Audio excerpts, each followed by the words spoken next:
साहब, जनाब इसाफ साहब, जनाब जुनैद साहब, नासिर हुसैन साहब, सद्दाम हुसैन साहब, मुफ्ती जुबैर साहब మనకు కల్పించినటువంటి హక్కుల్ని మనం పొందడానికి ప్రజాస్వామ్యయుతంగా ప్రయత్నం చేయాలి, పోరాటం చేయాలి. ఇది మొదటి విషయం. రెండవది, మన భారతదేశంలో మతోన్మాదాన్ని రెచ్చగొట్టే వాళ్ళ సంఖ్య 2% కంటే ఎక్కువ ఉండదు. మిగిలిన అంత శాతం కూడా అందరూ కలిసి ఉండాలి, అందరిలో మనం ఉండాలి అనేటువంటి వాళ్ళే ఉన్నారు. కానీ ఒక మతోన్మాద విద్వేష ప్రచారం ఏదైతే ఉందో ఇది ప్రజల మస్తిష్కాల్లో అనేక అనుమానాలకు తావిస్తోంది.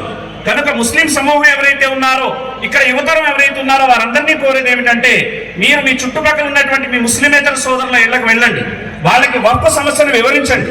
ఈ సమస్య రాజ్యాంగానికి సంబంధించినటువంటి సమస్య.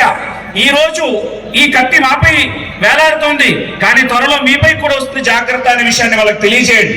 ఎందుకంటే ఒక మహనీయుడు అంటాడు, వాళ్ళు సోషలిస్టుల కోసం వచ్చారు, నేను సోషలిస్టుల వాడిని కాదు కదా అని నేను వదిలేశాను. వాళ్ళు కమ్యూనిస్టుల కోసం వచ్చారు, నేను కమ్యూనిస్ట్ని కాదు కదా అని వదిలేశాను. చివరికి వారు నా కోసం వచ్చారు, నా కోసం మాట్లాడేవాడెవడు లేకుండా పోయాడు అని ప్రస్తావించడం జరిగింది.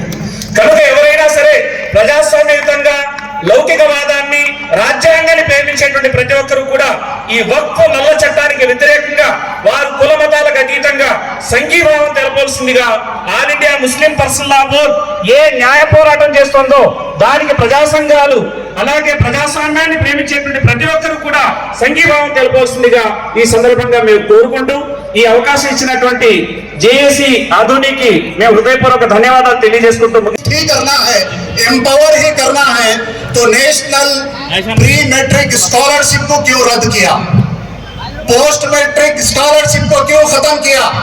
आज के इस मंच से आपको सवाल है कि आप pre matric scholarship for minorities, post matric scholarship for minorities, scholarship for professional and technical courses उसे खत्म किया गया। Maulana Azad national fellowship for minorities उसे खत्म किया गया। Scheme for interest subsidy on education loan for madrasa and for minorities इसे खत्म कर दिया गया। सारी जो भी